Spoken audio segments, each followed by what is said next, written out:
Bona tarda a tothom. Avui us presentaré la primera part de la presentació de la conferència que ens farà la doctora Lenoir, experta en proves d'esforç en pacients de síndrome de fatiga crònica de l'Hospital Vall d'Hebron. Fa aproximadament teníem el doctor Alegre fent-nos una conferència de la unitat de sensibilització central de Vall d'Hebron.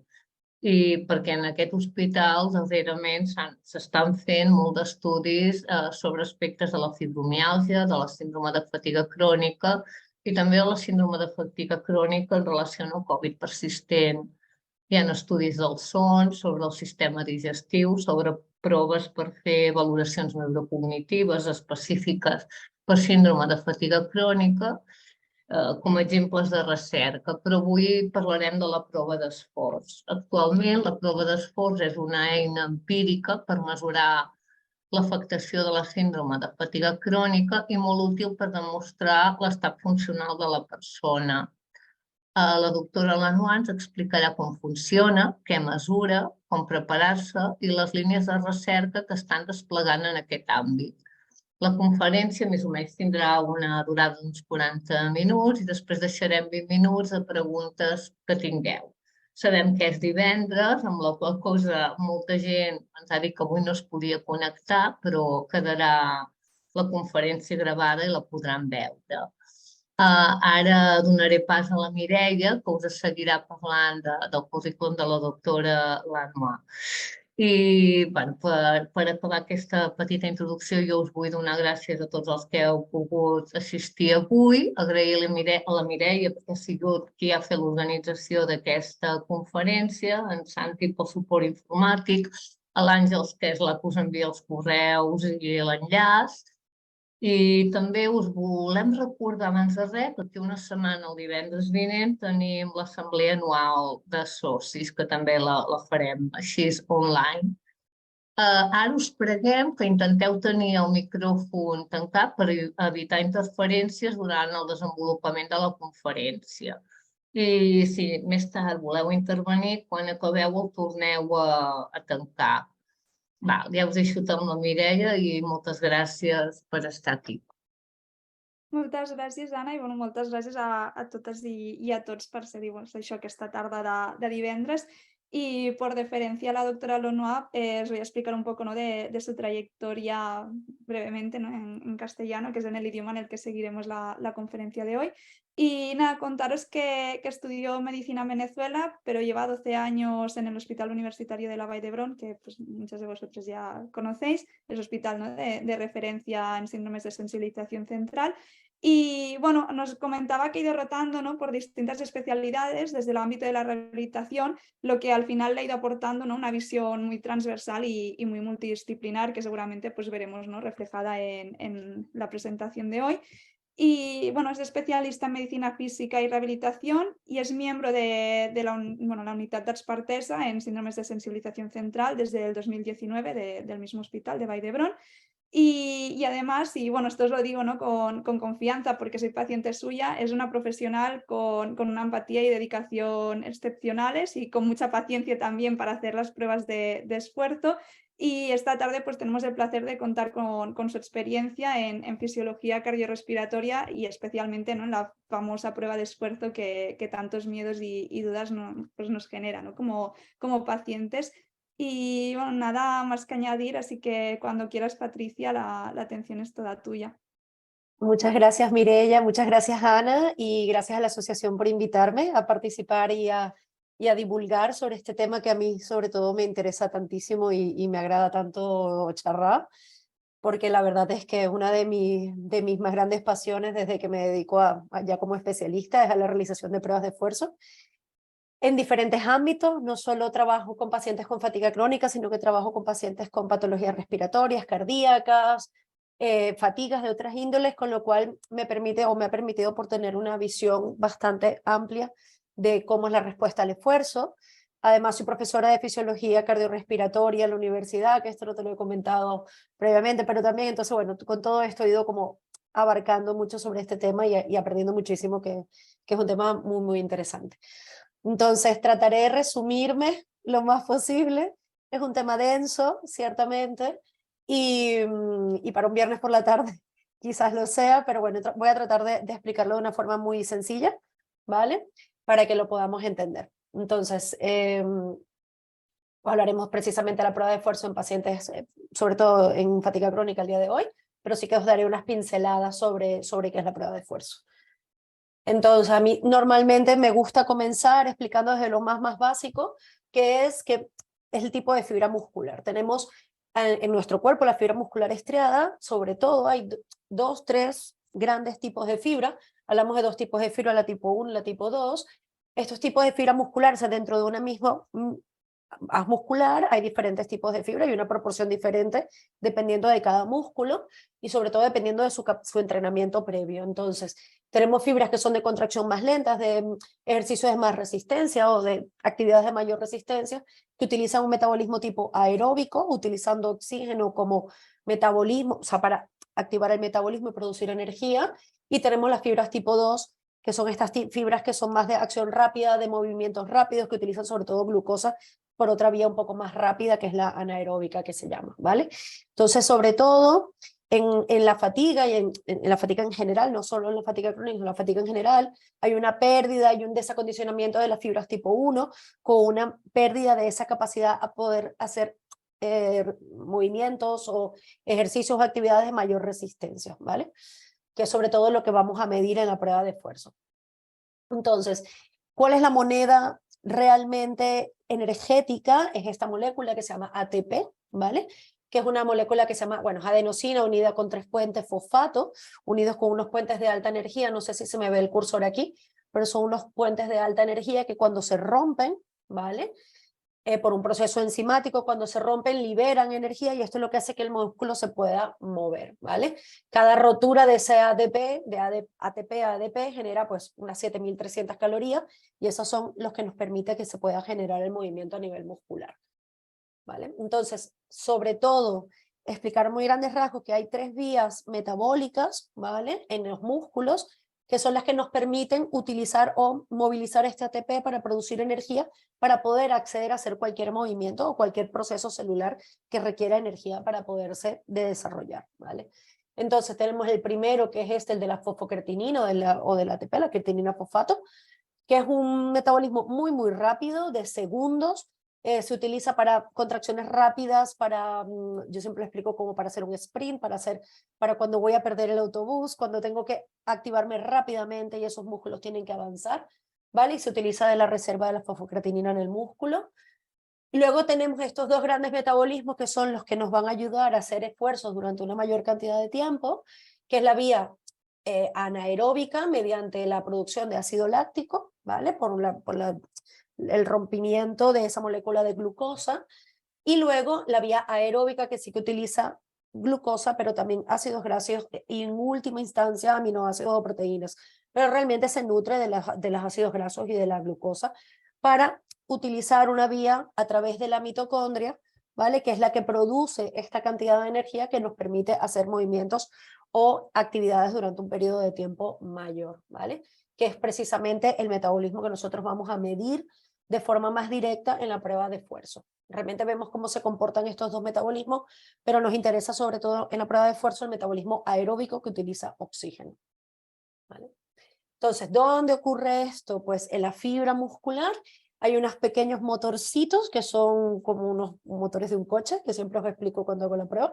Son unos pequeños motorcitos que se llaman mitocondrias, que son unas moléculas muy importantes porque lo que hacen ellas es utilizar, tomar estos nutrientes, por así decirlo, que es la glucosa o el NADH o el FADH, ¿vale? Y producir a través de la vía de la fosforilación oxidativa, a través de una vía metabólica y en presencia de oxígeno, producir ATP para que podamos movernos y hacer actividad durante un periodo de tiempo mayor.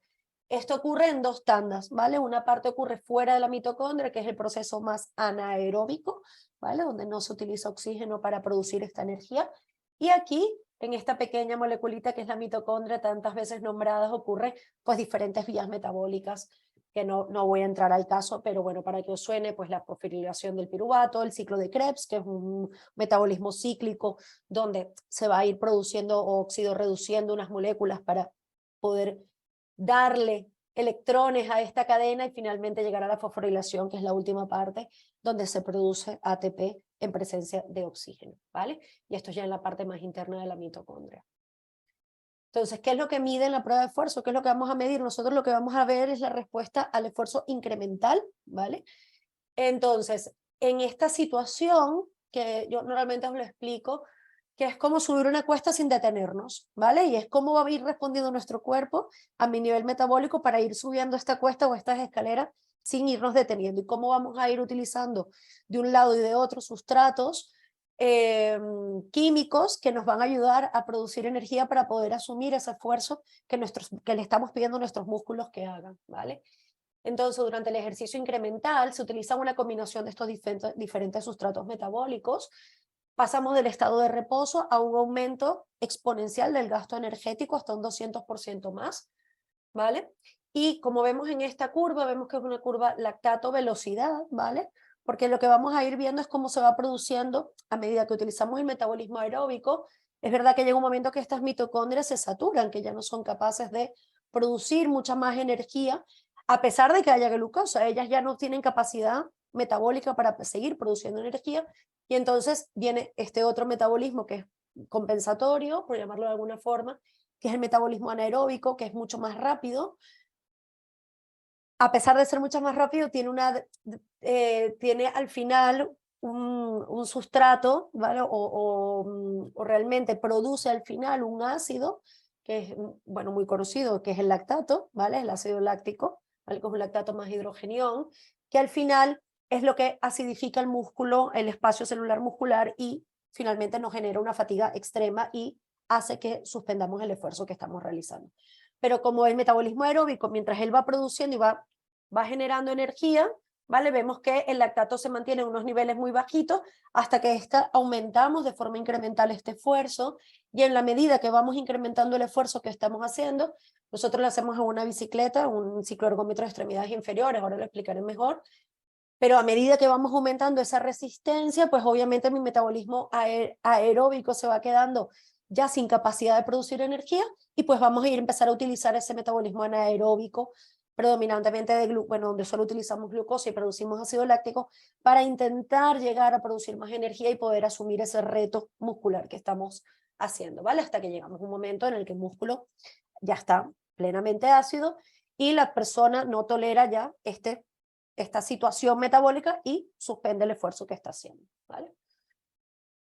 Entonces, ¿cómo la usamos? ¿Qué materiales utilizamos? Esto es todos los materiales que tenemos a nuestra disposición. Se pueden hacer de diferentes maneras, pero esto es como lo utilizo, como lo hago yo en mi hospital, ¿vale? Y consta de 3 grandes equipos, que uno es este, que es, no sé si lo veis, que es una máquina, es una torre, donde tenemos unas pantallas arriba, donde realmente lo que es un software que nos hace toda la integración y el análisis de los datos, ¿vale? Realmente la gran máquina es esta pequeñita que ves debajo de las pantallas, que es el analizador de gases, ¿vale? Este analizador de gases tiene pues una vía, dos sensores que van unidos por un cablecito y que se unen a esta mascarilla, que es una mascarilla que es la interfaz que se tiene que utilizar para poder analizar los gases que produce el paciente o que utiliza el paciente. Entonces siempre lo decimos, no es realmente cómoda, pero no es tampoco tan incómoda. Antes las interfaces hace unos años eran mucho más incómodas. Esta realmente lo que genera es presión, es una mascarilla que hace un efecto vacío, porque en este pequeño, que hay un plastiquito, ¿vale? Que es un adaptador, que es donde nosotros adaptamos el filtro del analizador de gases para poder realmente leer qué es lo que está pasándole al paciente, ¿vale? Cómo utiliza el oxígeno que entra, cuál es el volumen, la ventilación de todo ese oxígeno que va entrando y cuál es lo mismo la ventilación de CO2 que va exhalando en la medida que va haciendo el esfuerzo, ¿vale? Entonces, claro, esto tiene que quedar bien sujeto, eso es lo que es un poquito incómodo, pero realmente el paciente en todo momento está respirando el aire ambiente, o sea, en ningún caso está conectado a oxígeno, ni mucho menos, solamente la mascarilla aprieta, pero realmente está respirando, puede respirar tanto por la nariz o por la boca, lo que le sea más cómodo, y realmente respira el aire ambiente de la oficina, del despacho donde estamos, ¿vale? ¿Y cómo hacemos el esfuerzo? Pues hay diferentes medios para hacerlo. Nosotros utilizamos un cicloergómetro de extremidades inferiores, ¿vale? Una bici estática, llamada de forma común, ¿vale? Es un cicloergómetro que va conectado a todo el sistema y yo lo que hago es planificar, una vez pues conozco al paciente y valoro la capacidad de esfuerzo que tiene previamente, pues haga una adaptación del protocolo de esfuerzo que creo que va a poder asumir durante ese tiempo de prueba que vamos a hacer, ¿vale? Y la máquina está conectada a este software y en la medida, en cuanto yo empiezo la prueba, ¿vale? Cuando comienzo la prueba, lo que hace es analizar diferentes fases de esfuerzo y ir sumando una carga en vatios que ya está preestablecida desde el inicio de la prueba, ¿vale? Y esto, aquí es donde hay un poquito de truco realmente, porque se puede fatigar mucho más rápido un paciente, se puede tardar mucho más un paciente en fatigarse, y donde está el truco es en la capacidad que tiene el evaluador de adaptar bien una carga de esfuerzo que el paciente pueda asumir, porque lo que nos interesa es poder analizar todas las fases del esfuerzo. Eso más o menos implica entre unos 6, 12 minutos, las guías hablan entre 8 y 12 minutos. A veces es difícil conseguir unos 8 minutos de mínima, pero bueno, se intenta como mínimo que podamos analizar el reposo, el calentamiento, todas las fases de esfuerzo incremental y después una parte que es importantísima, que es la recuperación al esfuerzo, ¿vale? Entonces, ¿qué hace la prueba de esfuerzo cardiopulmonar? Pues no es nada más y nada menos que el gold estándar, la prueba gold estándar para el análisis, ¿vale? De la respuesta al ejercicio aeróbico, ya que nos permite analizar la integración de todos los sistemas que participan, ¿vale? Como el sistema ventilatorio, el sistema cardiovascular, el sistema muscular de una forma indirecta. Y a mí me gusta, como ya decía Mireia, como he pasado por tantas diferentes áreas de la rehabilitación y de la medicina, pues de alguna forma muy indirecta me explica a mí cómo está respondiendo este sistema neurovegetativo, ¿vale? Porque estas respuestas al esfuerzo no dejan de estar comandadas en gran parte por el sistema autonómico. El aumento de la frecuencia cardíaca, de la frecuencia respiratoria, de la tensión arterial, son respuestas que son fisiológicas, no son voluntarias. La frecuencia respiratoria puede ser un poquito más voluntaria, pero la cardíaca no, por ejemplo, ¿vale? Entonces me permite de alguna forma ver cómo está respondiendo ese sistema autonómico, ¿vale? Aunque no lo puedo medir, sí que me explica a mí si hay una respuesta correcta tensional, si hay una respuesta de la frecuencia cardíaca correcta para las fases del esfuerzo que estoy valorando, y sobre todo cuando iniciamos la recuperación, que esa respuesta que tiene que ser muy rápida a volver a la situación basal, cómo responde el paciente, ¿vale? Entonces me permite analizar todo esto, con lo cual es una prueba muy completa, ¿vale? Porque nos ofrece muchísima información en muy poco tiempo. Entonces, la meta de esta prueba pues, es evaluar los órganos y sistemas que están involucrados en la respuesta al ejercicio, bajo unas condiciones de estrés físico que está planificado, ¿vale? Desde el inicio de la prueba, con un aumento progresivo de la intensidad. Se pueden planificar diferentes tipos de protocolos, desde los 5 vatios hasta los 35 vatios minuto. Yo normalmente en fatiga utilizo una carga de vatios un poco menor, utilizo una carga de 10, en algunos casos muy puntuales cargas de 20, pero bueno, realmente es adaptable a cada paciente, ¿vale? Entonces, analizamos un amplio rango de intensidad de ejercicio en un corto periodo de tiempo, realmente en 20 minutos de prueba, ¿vale? Realmente la prueba es casi una hora, pero porque entre que llega el paciente, se le explica la prueba, se le explica todo el proceso que va a pasar, se hacen las pruebas respiratorias iniciales, se prepara el paciente para la ergo, iniciamos la ergometría, se hace todo el esfuerzo, se recupera, es decir, todo ese tiempo realmente son unos 45 minutos, 60 minutos, pero el tiempo de prueba, todo el tiempo de prueba no lleva más de unos 20 minutos, con lo cual es una prueba bastante corta, ¿vale? Y me permite analizar todas estas fases, como ya os decía. Entonces, ¿qué aplicaciones clínicas tiene la prueba de esfuerzo? Pues muchísimas, cada día tiene muchas más, ¿vale? En la valoración, nosotros lo utilizamos en mi gabinete, lo utilizamos para la valoración de la capacidad funcional y deportiva, ¿vale? Aunque como estoy en un ambiente público, hospitalario, realmente no hacemos tantas valoraciones deportivas, pero sí muchas médicas, ¿vale? Un poco lo contrario que puede ocurrir en la medicina más privada, ¿no? Nosotros sí que, bueno, llevamos muchísima carga de pacientes de forma asistencial. Entonces, sobre todo son pacientes, así que valoramos capacidad funcional. Nos ayuda el diagnóstico definitivo y diferencial de la intolerancia al esfuerzo y de la disnea con el esfuerzo, ¿vale? En la valoración clínica de la patología cardíaca, pues cada día hay más estudios y hacemos más pacientes en diferentes patologías.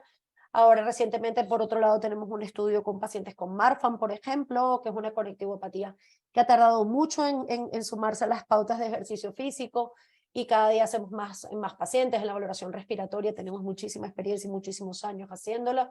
pacientes con EPOC, con fibrosis pulmonar, en el análisis, en el estudio de los pacientes pretrasplantes, pulmonar y cardíaco, es una prueba fundamental.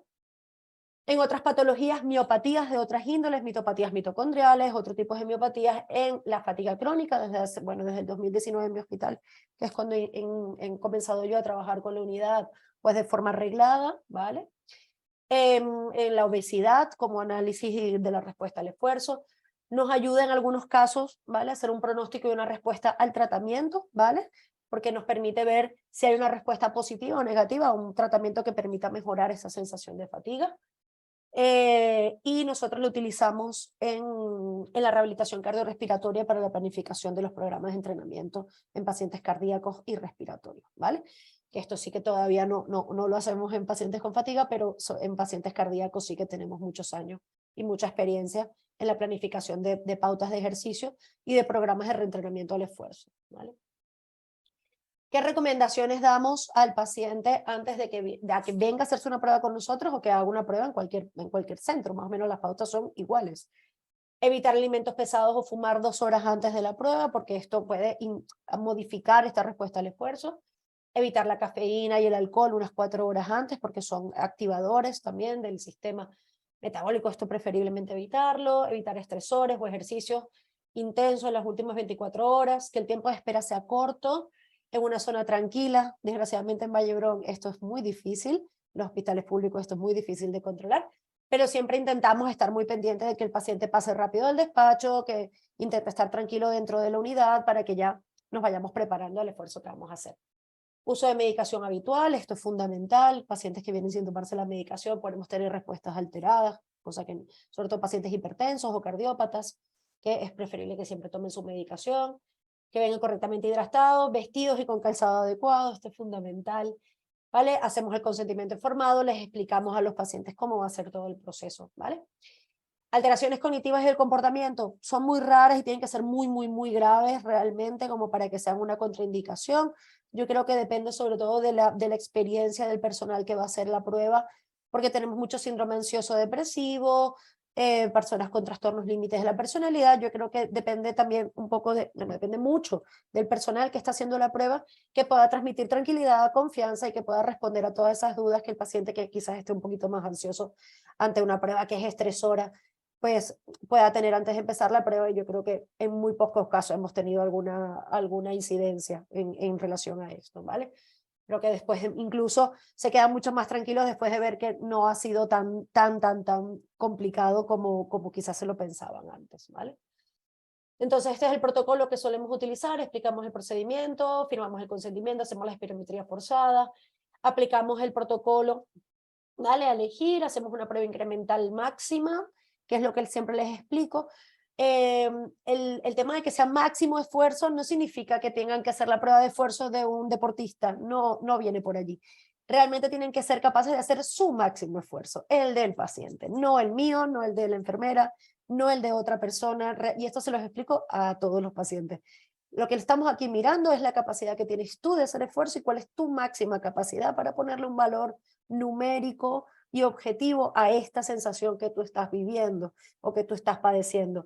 No vamos a pedir en ningún caso hacer un esfuerzo, es verdad que es un esfuerzo máximo para el paciente, pero no vamos a pedir un esfuerzo que sea ni una tortura, ni extenuador máximo, para nada. Simplemente queremos tratar de conseguir pues un valor numérico, como ya os he dicho, donde podamos determinar esta capacidad que tiene el paciente. Entonces, es verdad que puede confundir un poco el término máximo, pero es importante que sepan que es el máximo de cada persona y que a cada persona va a hacer su prueba, ¿vale? No, yo haría la mía y cada uno hace la suya, ¿vale? Y que el paciente tiene que estar tranquilo de que el esfuerzo que pueda ser capaz de hacer está bien, ¿vale? A pesar de que yo a veces, bueno, chincho un poquito para que intentemos llegar a esos valores máximos para que la prueba lo que sí sea es concluyente, ¿vale? Porque para que sea concluyente necesitamos que haya unos valores metabólicos sobre todo en el que pueda determinar, mira, esta persona, este es el consumo de oxígeno que tiene y esta prueba es concluyente para él, ¿vale? Y esto ahora lo hablaremos. Y en la fase final, pues la recuperación, el esfuerzo, en todo momento están monitorizados a nivel cardíaco, respiratorio, midimos tensión, frecuencia cardíaca, saturación de oxígeno. Es una prueba muy segura, ¿vale? Precisamente por eso, por la experiencia que tiene la persona que la hace, este caso soy yo, pero puede ser cualquier médico, en el análisis de esa respuesta al esfuerzo y piensa que están totalmente monitorizados. Es una prueba que valoramos en cada respiración todo lo que le está pasando al paciente, ¿vale? Según las guías, estas son las contraindicaciones absolutas y relativas para realizar una prueba, ¿vale? Diferentes y de todos los ámbitos, pero bueno, las más importantes, problemas cardíacos como infarto al miocardio muy reciente, angina inestable, síncope, insuficiencia cardíaca no controlada, asma no controlada, taquibradiarritmias, problemas ortopédicos, aunque esto solemos paliarlo adaptándole mejor la prueba, pues por ejemplo haciéndole con extremidad superior, se puede hacer también, o en vez de una cicloergómetro o una cinta de marcha, esto todo es adaptable, ¿vale? Entonces, ahora, ¿qué es el consumo de oxígeno? ¿Qué es este valor del que tanto hablamos en todo momento? El consumo de oxígeno no es más que la cantidad de oxígeno que se consume o utiliza en el organismo por una unidad de tiempo, ¿vale? Cuantifica el metabolismo energético del oxígeno, el metabolismo que depende, que utiliza oxígeno para producir energía, que si no es más que el carburante de la combustión celular, ¿vale? Es el paso de la energía química a mecánica en la contracción muscular. Entonces, el VO2 máximo lo que mide es el máximo poder aeróbico, la máxima capacidad que tiene una persona de poder utilizar el oxígeno como fuente para producir energía, ¿vale? Cualquier situación en todo el camino, desde que el oxígeno pasa del aire ambiente hasta que sale como CO2, que pueda interferir en esta utilización, puede darnos un consumo de oxígeno más bajo, ¿vale? También, tanto a nivel respiratorio como a nivel vascular, como a nivel muscular, ¿vale? Entonces, ¿cómo se comporta normalmente el consumo de oxígeno? Pues se comporta de esta manera. Esto es una curva normal, una curva basal de consumo de oxígeno global, o sea, como para todos los pacientes. No es lo normal, no es como la solemos ver en la prueba. Quizás no se comporta de esta forma tan lineal, tan bonita como se suele ver aquí, pero más o menos esto es lo que esperamos analizar, lo que esperamos ver. Vemos que vamos consumiendo a medida que va pasando el tiempo, vamos aumentando la resistencia al esfuerzo, vamos aumentando este consumo de oxígeno hasta llegar a una fase, tendría que llegar hasta una fase que se llama meseta, donde a pesar de que el paciente ya no es capaz de subir ese consumo de oxígeno, a pesar de que la carga en vatios en la bicicleta está aumentando, ¿vale? Se mide en cantidades relativas al peso corporal o en cantidades absolutas, solemos medirlas o hablar de ella en cantidades relativas al peso corporal, en mililitro kilogramo minuto, ¿vale? Y los valores de referencia que utilizamos son para adultos las guías de Wasserman y para niños las de Cooper, ¿vale? Estos son estudios poblacionales muy amplios, ¿vale? Cada persona tiene un consumo de oxígeno teórico específico, ¿vale? Y esto lo calcula el software cuando nosotros introducimos los datos de cada paciente, su peso, su talla, su género, todo, cuando introducimos edad, todos los datos de este paciente, su raza también, cuando introducimos esto ya hace un cálculo que se llama teórico para cada persona y es el valor de consumo de oxígeno máximo que se espera que pueda hacer esta persona en una prueba de esfuerzo, ¿vale? Y cuando hayamos medido este consumo de oxígeno máximo, lo que hacemos es calcular la capacidad funcional de ese paciente, la capacidad física aeróbica máxima, ¿vale? Lo normal es encontrarnos por encima del 85-110%, son los valores de normalidad, ¿vale? Y esto lo hacemos de forma muy fácil, se calcula dividiendo el consumo obtenido del paciente partido por el consumo teórico que se calculaba para este paciente en específico, ¿vale? ¿Qué pasa cuando un paciente no es capaz de hacer una prueba de esfuerzo máxima, ¿vale? Máxima quiere decir que consiga alcanzar su consumo de oxígeno teórico. A este valor se le llama un consumo de oxígeno pico, que es el valor máximo que pueda esta persona asumir. Simplemente en estas curvas vemos en azul oscuro cómo es una respuesta de un paciente, bueno, una persona sin patología, y en este caso en particular, en línea verde, lo que vemos es la respuesta de un paciente cardiópata con una fibrosis miocárdica, pero es lo que ocurre exactamente en casi todos los pacientes con alguna patología, sea cardíaca, respiratoria o muscular, ¿vale? Donde no somos capaces de alcanzar este consumo de oxígeno pico. Entonces, a nivel de clasificación, Weber, que es un cardiólogo, hace muchísimos años, ya en el año 85, hizo un gran estudio en donde lo que hacían era corroborar pues, el consumo de oxígeno medido de forma invasiva con el análisis del consumo de gases en la prueba de esfuerzo, y estableció unos parámetros de capacidad funcional, ¿vale? En base a este valor obtenido de consumo de oxígeno pico o consumo de oxígeno máximo, y dando unos cuatro, estratificándolo de 4 maneras. En la clase funcional A, con unos consumos muy altos por encima de 20, y llegando a una clase funcional D, consumos muy bajos por encima de 10. Esto lo que representa es la capacidad aeróbica de este paciente de poder hacer un esfuerzo prolongado, ¿vale? Tanto es así que a un día de hoy esta escala se utiliza de forma rutinaria, sobre todo en cardiología, en los pacientes que van a ser valorados para un trasplante cardíaco. Se suelen hacer pruebas de esfuerzo en pacientes que estén con una insuficiencia cardíaca avanzada, y si el paciente se encuentra con consumos entre 10 o 15, ya son pacientes candidatos a hacer un trasplante cardíaco, ¿vale? Simplemente decir que esto es una escala que todavía utilizamos para estratificar a los pacientes según el consumo de oxígeno. ¿Qué son los umbrales ventilatorios? ¿Vale? Como les explicaba al inicio, en la medida que vamos utilizando, que vamos haciendo un esfuerzo mayor, ¿qué va a pasar? Que nuestro metabolismo aeróbico se va a ir saturando, esa mitocondria va a ir, ya no es capaz de producir más energía, ¿vale? Entonces, ¿qué va a pasar? Que vamos a empezar a utilizar el metabolismo anaeróbico, vamos a empezar a utilizar glucosa por la vía anaeróbica, y esta glucosa va a ir produciendo ácido láctico, ¿vale? Que es lactato más hidrógeno más un hidrógeno, una H, ¿vale? Y este hidrógeno se va a tener que, mediante una reacción química, ¿vale? Va a empezar a producir más CO2, ¿vale? Que es el CO2 que vamos a expirar. Entonces, en la medida que vamos haciendo un esfuerzo, vamos a ir haciendo una transición de estos diferentes metabolismos. Entonces, en la primera fase, que es la aeróbica, vamos a utilizar un metabolismo predominantemente graso, ¿vale? Que es aeróbico puro. Y en la medida que vamos haciendo un esfuerzo mayor, este metabolismo va a ir cambiando a uno más predominantemente anaeróbico. No es que utilizamos uno y otro, sino que vamos utilizando más uno y luego más el otro, ¿vale? Finalizando con un combustible predominantemente de hidratos de carbono, que es glucosa. Entonces, cuando empezamos a aumentar este lactato, este hidrógeno, la célula se va acidificando, vamos haciendo este buffer, ¿vale? De este ácido láctico, lo vamos produciendo más CO2. Este CO2 lo tenemos que exhalar, por lo cual la ventilación va a empezar a aumentar, vamos a empezar a respirar más rápido para poder limpiar todo este CO2 que hemos producido, ¿vale? Y aquí es donde vemos estos cambios de la forma de las curvas, que es lo que nosotros vemos en la prueba de esfuerzo, ¿vale? Y luego medimos. El primer umbral, que sí que tiene unos valores de normalidad, ocurre entre el 45 y el 80% de esa capacidad física que tenemos, ¿vale? Y nosotros lo que hacemos es medir cuando, bueno, analizamos todo el comportamiento de las curvas y vemos cómo van haciendo esa transición, esos metabolismos, ¿vale? Y esa ventilación, el consumo de oxígeno y el CO2 expirado, y determinamos un punto de transición en el que ya empezamos a ver que vamos a empezar a utilizar más metabolismo anaeróbico, ¿vale? Porque ya estamos saturando ese metabolismo aeróbico, ¿vale? Sé que es un poquito difícil de entender, pero realmente nosotros lo que vemos es el comportamiento de estos gases, tanto del oxígeno que entra como del CO2 que sale, y vamos viendo cómo se van relacionando ellos en las diferentes fases del esfuerzo, ¿vale?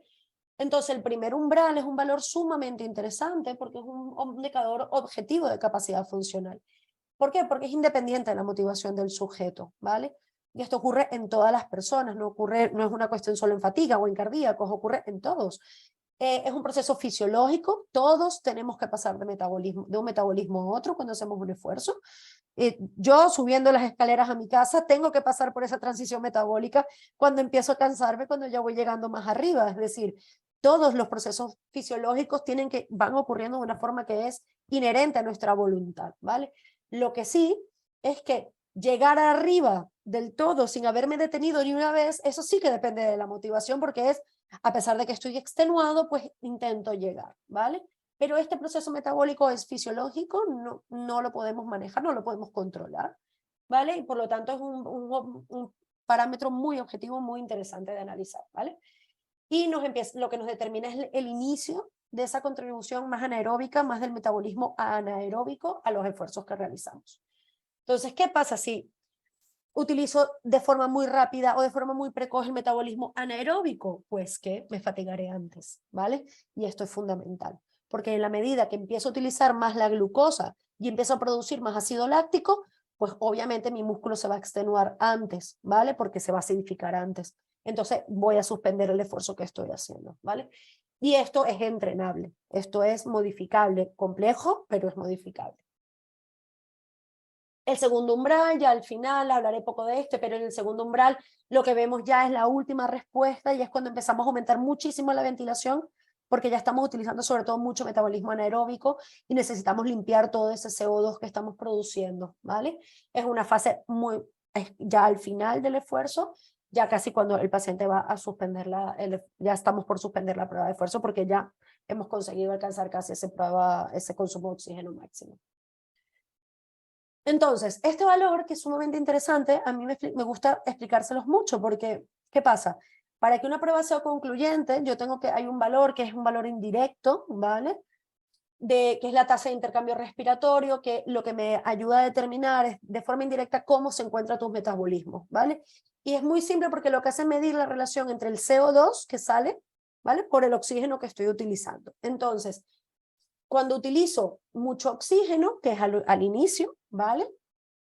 Cuando utilizo mucho metabolismo aeróbico al inicio de la prueba, pues tengo valores de esta tasa de intercambio respiratorio muy bajos, 0,7, 0,8, ¿vale?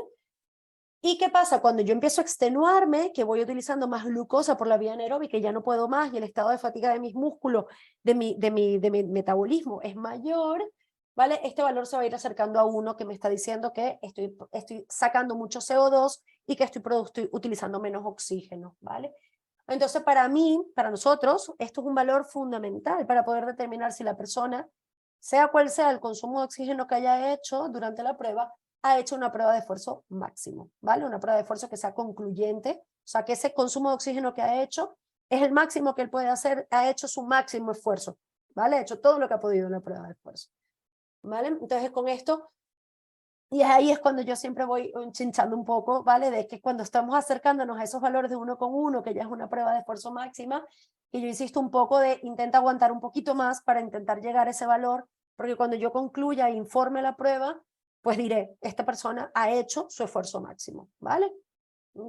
No tiene relación con el tiempo de esfuerzo, ni con el consumo de oxígeno que hagamos total, pero sí que tiene relación con la capacidad física que tiene y cómo es capaz de durante esa prueba hacer pues todo el máximo esfuerzo que puede hacer.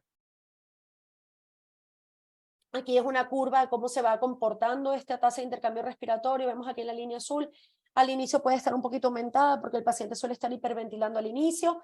Luego, cuando empezamos a hacer un esfuerzo, lo normal es que caiga y se acerque a valores basales de 0,8, 0,7 y vaya aumentando de forma proporcional al esfuerzo hasta que alcancemos nuestro consumo de oxígeno máximo, ¿vale? Que es un valor bueno, cuando hacemos nuestro esfuerzo máximo, que es un valor alrededor de 1,1, ¿vale? Y es allí más o menos cuando ya yo le digo a los pacientes, pues mire, ya quito la carga, vamos a pasar a la fase de recuperación, ¿vale? Que normalmente medimos unos 3 minutos de la recuperación.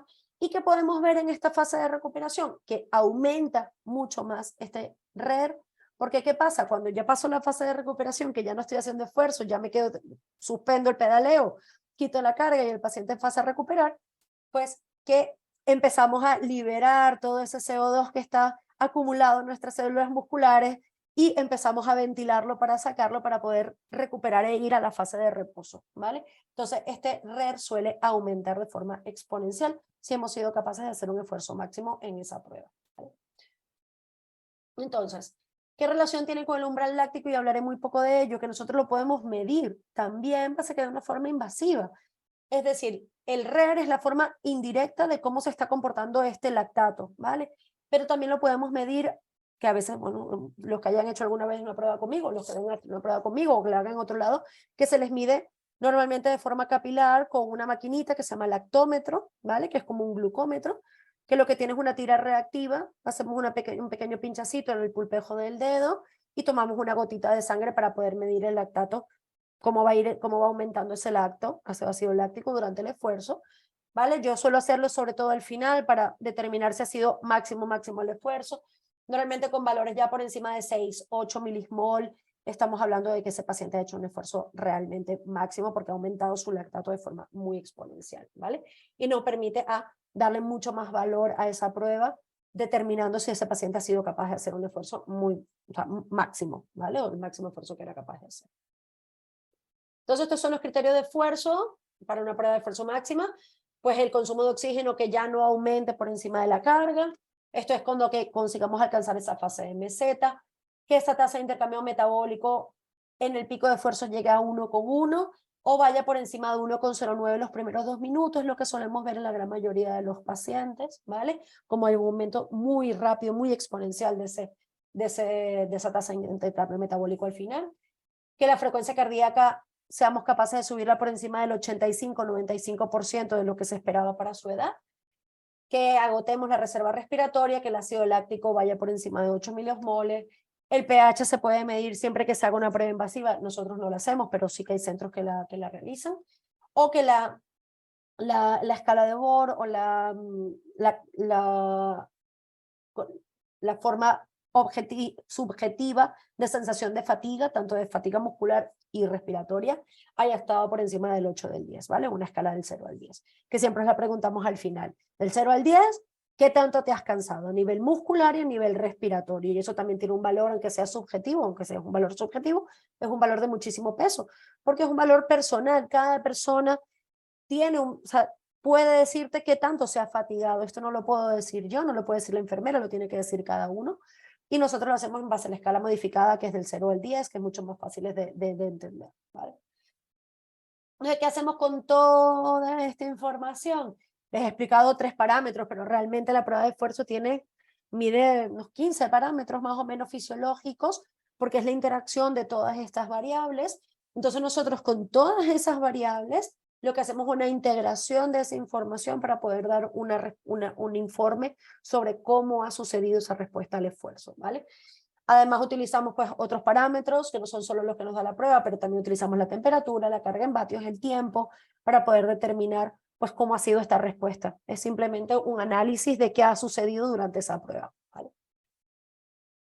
Entonces, ¿dónde estarían los pacientes afectos de una patología muscular?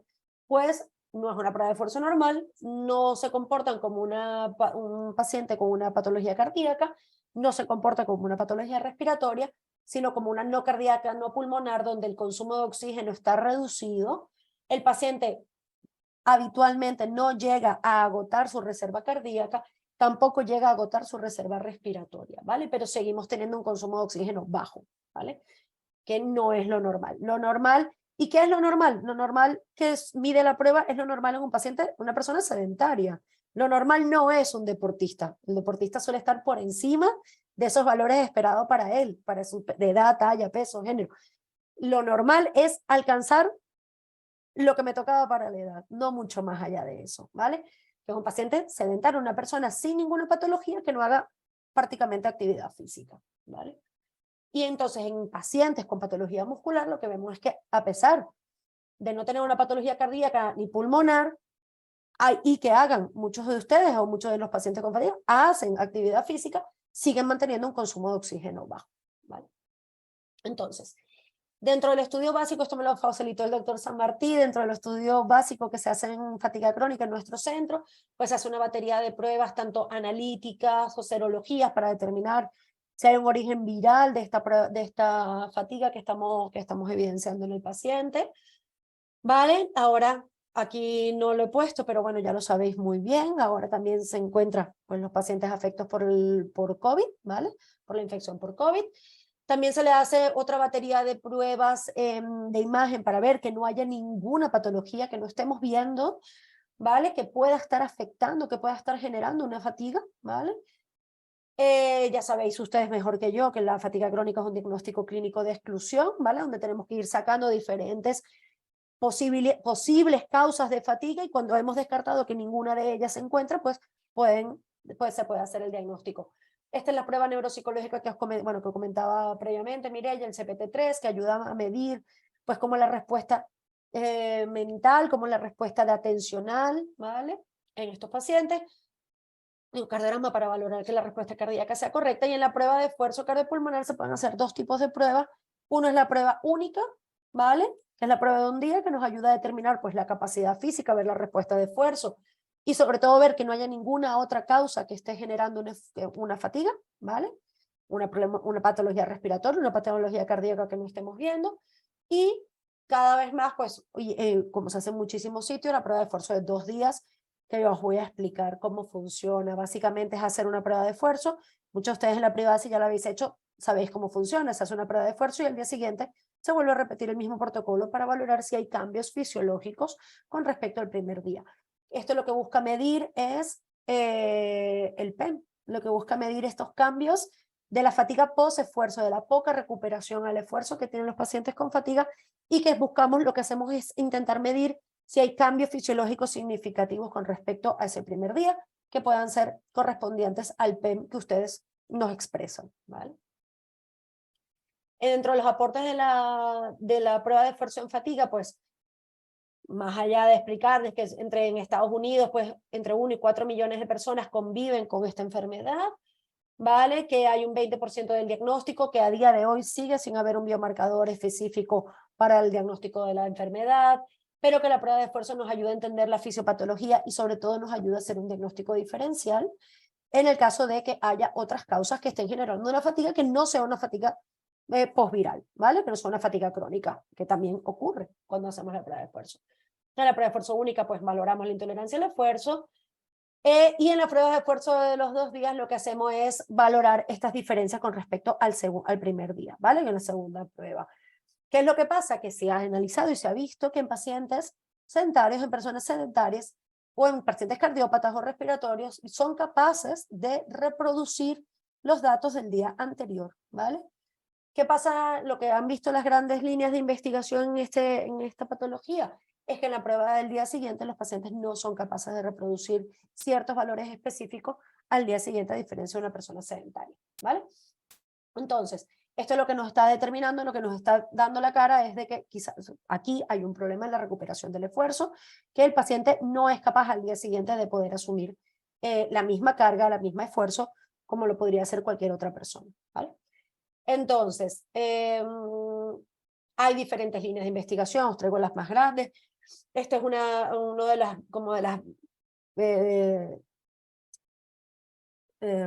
estudios más grandes que se han hecho, que lo ha hecho el equipo de Stevens, ¿vale? De Stacy Stevens. Es como un poco la Biblia de la prueba de esfuerzo en fatiga crónica. Es un artículo muy, muy interesante. Sobre todo nos explica pues, que hay una alteración del consumo de oxígeno del primer umbral, que pues, es un indicador de alteración metabólica, porque hay menor disminución, una mayor activación de ese metabolismo anaeróbico de una forma muy precoz, ¿vale? Que la prueba de esfuerzo nos ayuda a determinar la severidad y la progresión de la enfermedad, y que la prueba de los 2 días es un test confiable, con que nos puede dar datos objetivos y que nos ayuda a determinar que estos pacientes no son capaces de reproducir en el segundo día los valores del primer día, ¿vale? Y nos ofrece ya una evidencia objetiva de que hay un deterioro que es atribuible a la fatiga post-esfuerzo.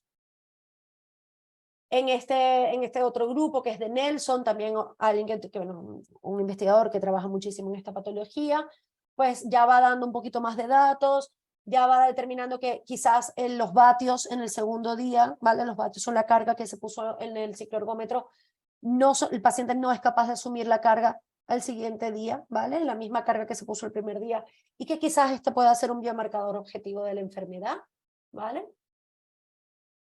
En esta gran línea de investigación que lleva la doctora Van Kampen, que si buscáis, hay muchísimo publicado por ella, cada año publica muchísimo, ¿vale?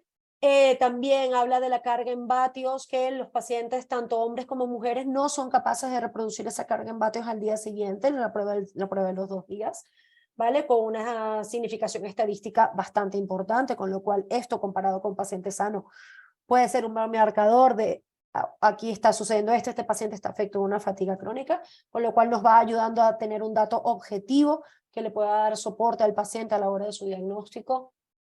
Lo mismo ocurre en hombres, la carga en vatios, ¿vale? Tanto en el primer umbral como en el esfuerzo máximo, las cargas en vatios disminuyen al segundo día. Lo mismo no ocurre en pacientes sanos, ¿vale? Pero sí que ocurre, ya he dicho, en hombres y en mujeres afectos de fatiga crónica. Aquí otro artículo de la doctora Van Kampen, muy interesante, sobre todo porque es una muestra poblacional bastante amplia, 289 pacientes, 82.4% de mujeres, que es lo habitual en una muestra de fatiga crónica. Ya sabemos que hay una relación 8:1 de pacientes de mujeres con respecto a hombres a efectos de esta enfermedad.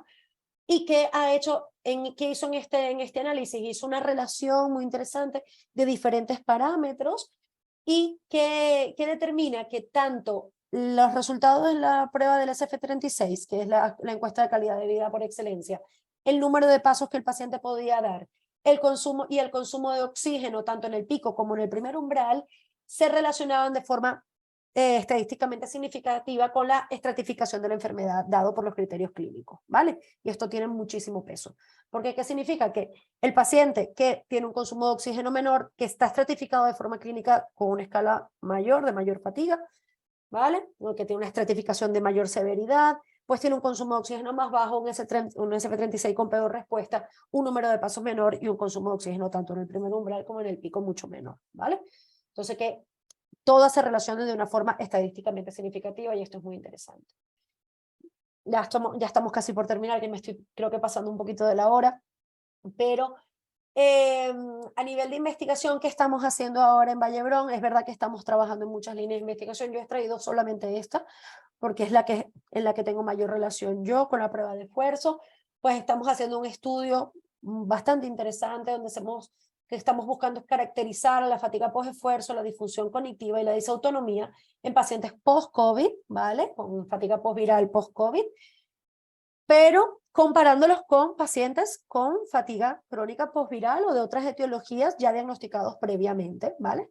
Entonces lo que estamos haciendo es un análisis de cómo se comportan ambas fatigas, ¿vale? No deja de ser una fatiga post-viral, en este caso, por otros virus, citomegalovirus, Epstein-Barr, parvovirus, etcétera, ¿vale? Como la misma situación que están viviendo los pacientes afectados de una fatiga tras la infección por COVID en el momento actual, ¿vale?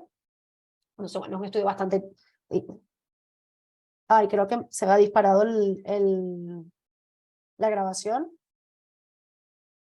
Creo que Sí. está todo correcto, Vale, Patricia. perdonen, yo creo que es algo mío, sí, es una diapositiva, perdonen, que tenía sí, disculpa, que la he cogido de otra, pero que tenía un audio grabado, pero bueno, os lo explico que es lo mismo. Simplemente quería explicarles, una vez hablado del consumo de oxígeno, porque Mireia me lo pidió también, que explicara un poquito qué pasaba con la planificación al ejercicio, ¿vale? Simplemente a grandes rasgos que la actividad física lo que habla es de cualquier movimiento corporal producido por la contracción de los músculos esqueléticos y que el ejercicio físico es un tipo de actividad física planificada, estructurada y repetitiva que planificamos con el fin de buscar mejorar uno o más componentes de la condición física, ¿vale? Entonces, la condición física es una serie de atributos o características que la gente posee, que consigue alcanzar y que guardan relación con la capacidad de llevar a cabo una actividad física. Dentro de estas características, pues los componentes relacionados con la salud, como es la resistencia aeróbica, que es lo que medimos en la prueba de esfuerzo, es la capacidad de hacer esfuerzo durante un tiempo prolongado, la fuerza muscular, la tolerancia al esfuerzo, la composición corporal y la flexibilidad, y los componentes relacionados con las destrezas, pues la agilidad, la coordinación, el equilibrio, la potencia, el tiempo de reacción y la velocidad en la que podemos desarrollar ese movimiento muscular, ¿vale? Entonces, ¿qué pasa? Que la prueba de esfuerzo, como nos permite determinar el consumo de oxígeno máximo, nos permite determinar la carga en vatios que somos capaces de asumir, nos permite determinar la frecuencia cardíaca, la frecuencia respiratoria y cómo es su respuesta, nos permite, ¿vale?, poder hacer una planificación de forma individualizada de este esfuerzo físico que la persona puede, ¿vale?, o podría intentar hacer para mejorar de forma suave y progresiva su capacidad al esfuerzo. Que es lo que yo explico tanto cuando vienes a la prueba como venís a la consulta, y es que todo se puede adaptar. El ejercicio físico, con suerte, siempre que la persona que os haga la recomendación de actividad física, haga una recomendación individualizada, ¿vale?, con una progresión, un tiempo, unos determinados ejercicios físicos para ir tratando de mejorar todos esos componentes relacionados con la salud física. La resistencia aeróbica es fundamental, ciertamente, pero también es importante que no olvidemos que hay que mejorar la flexibilidad, que mejorar la capacidad ventilatoria, que hay que mejorar la potencia muscular, que hay que mejorar poquito a poco todos esos componentes relacionados con la salud física para intentar darle al paciente una opción de tratamiento de ejercicio físico que les pueda ir ayudando a poco, ¿vale?, respetando los tiempos de recuperación que son fundamentales en la fatiga crónica, respetando los tiempos de recuperación pueda ir mejorando progresivamente de forma muy suave y muy fisiológica su capacidad del esfuerzo, ¿vale? O es lo que se trata de intentar. Y entonces aquí os traigo que en la última guía de prescripción del ejercicio físico que salió el año pasado, en el 2022, ¿vale?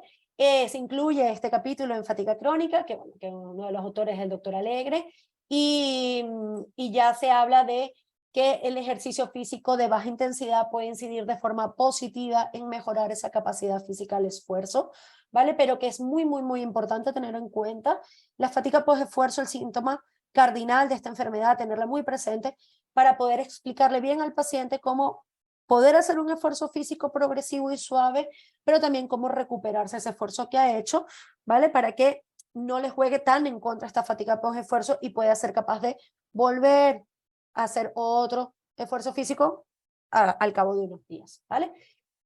Que la prueba de esfuerzo, que el papel de la valoración funcional de la fatiga es determinar la capacidad funcional, que lo utilizamos con la prueba de esfuerzo, que nos ayuda a valorar el grado de la tolerancia al esfuerzo, el estudio de las disneas, ¿vale? Nos ayuda a determinar si hay una disnea muy precoz, que haya que trabajar de forma específica la ventilación, la fuerza del diafragma, cómo se utiliza la respiración durante el esfuerzo para que os pueda ayudar a sumar y hacer un esfuerzo mayor, ¿vale? Y sobre todo, la prueba de esfuerzo nos ayuda a hacer una prescripción más individualizada, mucho más personalizada para cada persona, para cada paciente en particular, ¿vale? Por otro lado, lo que yo os decía, es importante no solo trabajar la resistencia aeróbica, sino que de una forma muy suave, pero también es muy importante trabajar la fuerza, la resistencia, que es la resistencia aeróbica, la flexibilidad y la capacidad neuromuscular al esfuerzo, ¿vale? Que hay que trabajar todas las esferas de la salud física de forma suave y progresiva, que es lo que siempre explico.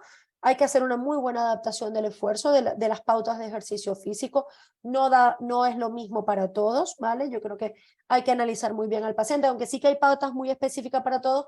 Yo creo que es muy importante hablar con el paciente, ver qué le gustaba hacer de actividad física, qué disfrutaba hacer, qué tiene ganas de hacer, ¿vale? Cómo es su tiempo, cómo tiene su situación vital en esos momentos. Hay momentos que estamos peor, que estamos mejor a nivel emocional o a nivel físico, y esto es importante tenerlo en cuenta para poder hacer una muy buena prescripción para cada uno y poder obtener estos beneficios que son tan interesantes y tan importantes que nos puede aportar el músculo, ¿vale? En las sensaciones de tolerancia al esfuerzo, de capacidad física y de bienestar, ¿vale?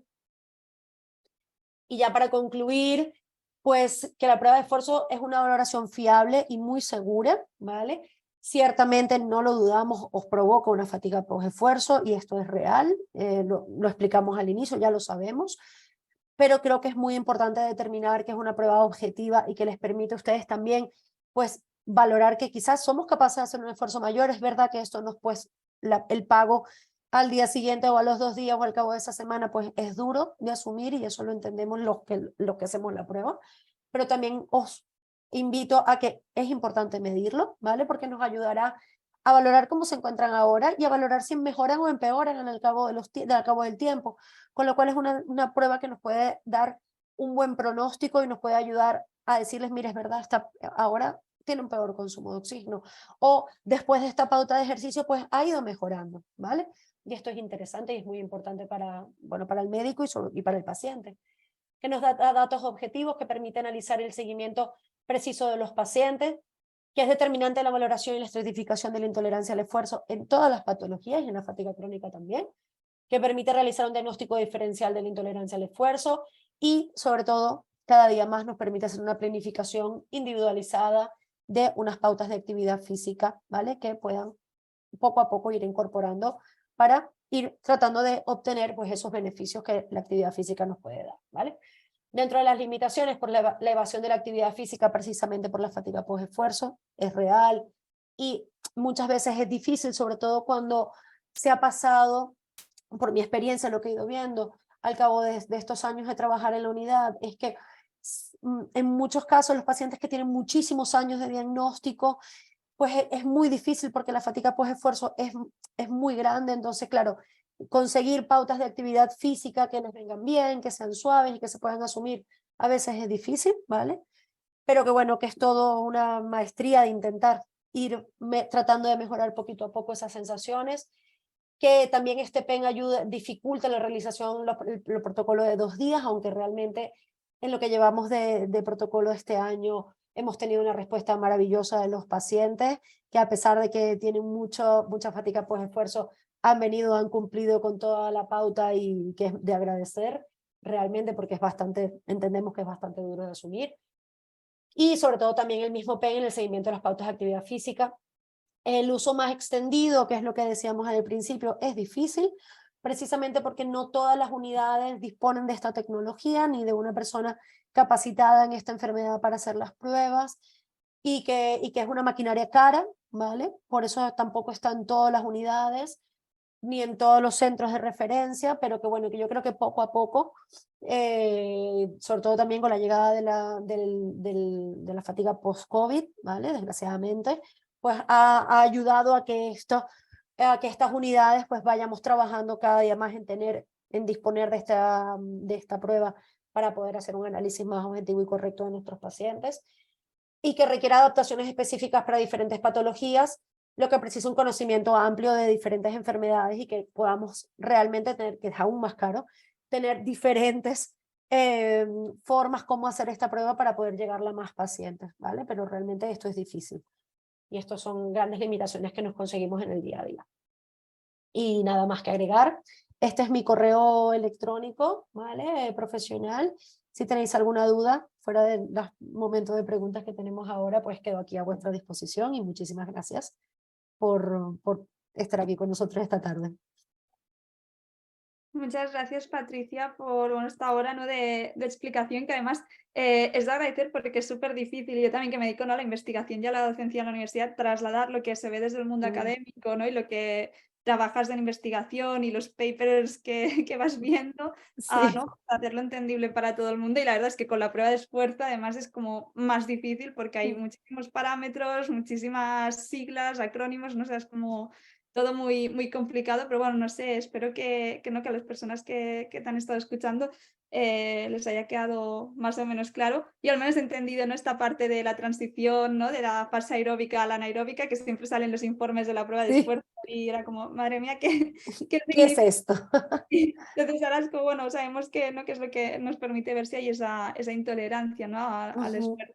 Y también que, bueno, que está súper bien que con lo que has explicado pues nos has dado como la evidencia de lo que quizás, ¿no? desde las asociaciones de pacientes llevamos años reclamando, y es que hayan parámetros más objetivos y que, bueno, que hayan pruebas que, aunque no sean biomarcadores, que nos ayuden a categorizar, ¿no? los grados de afectación y de alguna forma visibilizar que, pues, que existimos, ¿no? los pacientes Claro. con fatiga crónica. Y entonces, bueno, te voy a hacer ahora sí, me sabe mal, ¿no? que te vamos a robar unos minutos más. No, Pero ningún problema, cuéntame.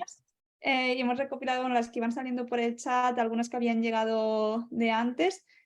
También, ¿no? las personas que estáis escuchando, si queréis lanzar más preguntas, pues adelante. Entonces, la primera pregunta es si hay una correlación entre el grado de síndrome de fatiga crónica y los resultados de la prueba de esfuerzo. O sea, si a mayor grado de afectación por fatiga, si realmente... Yo no lo tengo de momento, lo estamos analizando, porque es verdad que, como ya lo sabéis, en la sanidad pública es difícil tener tiempo para todo, no hay mucho tiempo para hacer pruebas, pero después es difícil poder analizar todos estos datos.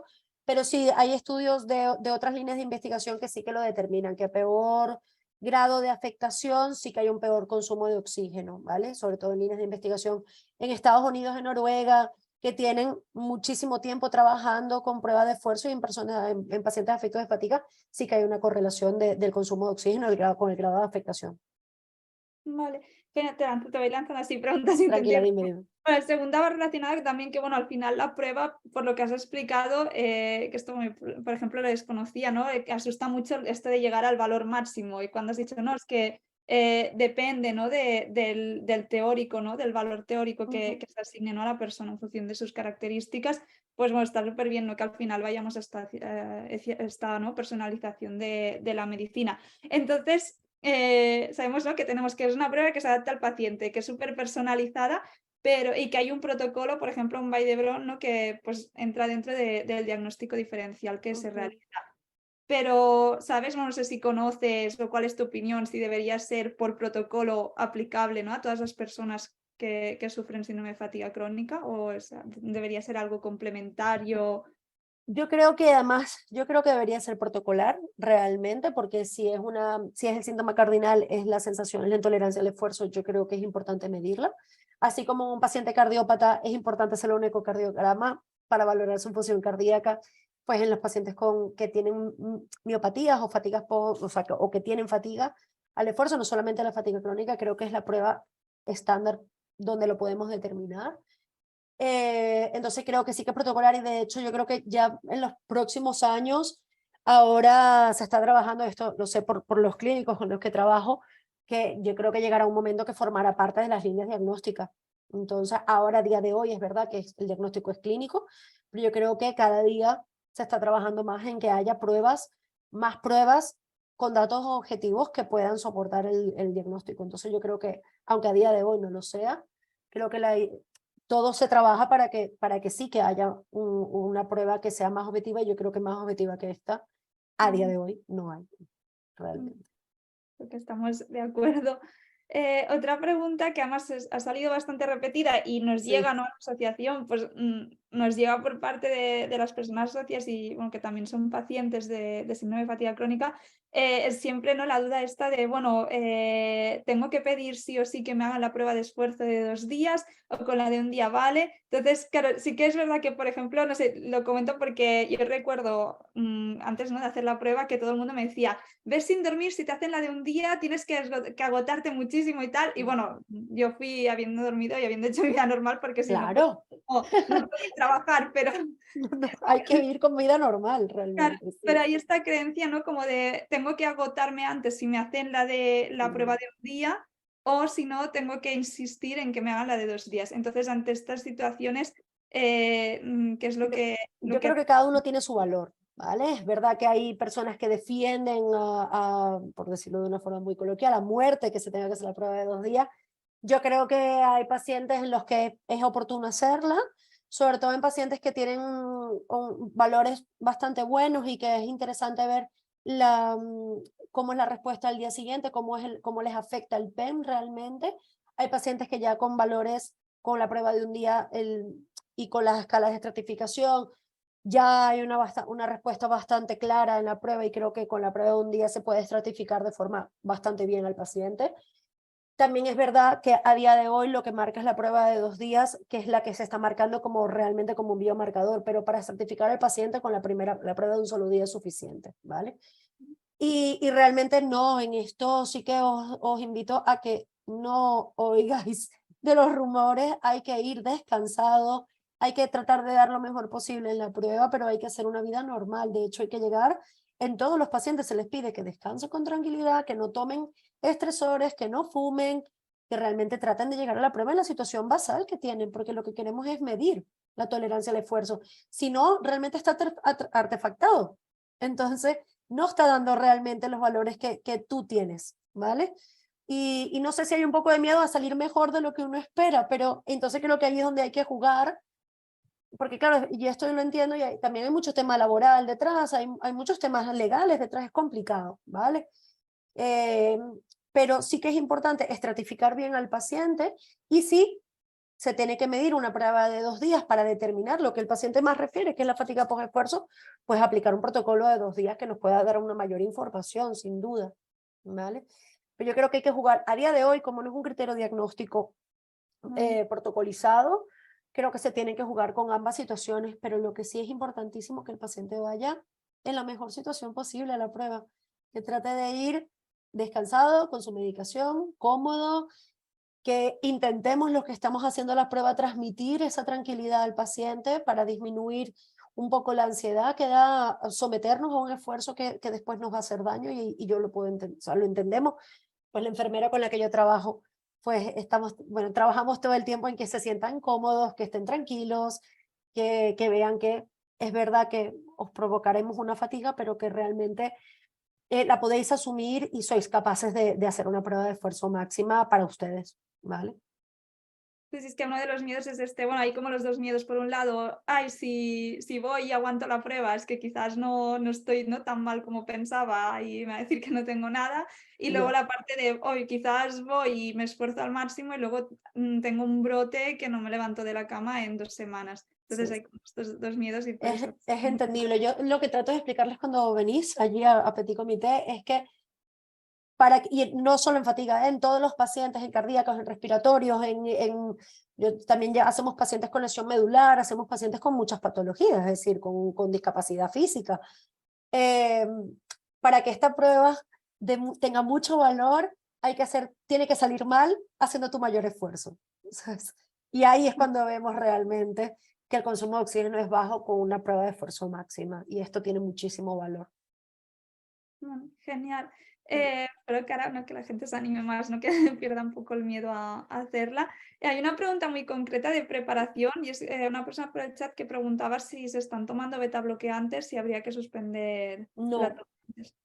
no los tenemos en cuenta ya. Es decir, si toman beta bloqueante, díganoslo, porque es importante para saber la respuesta cardíaca, ¿vale?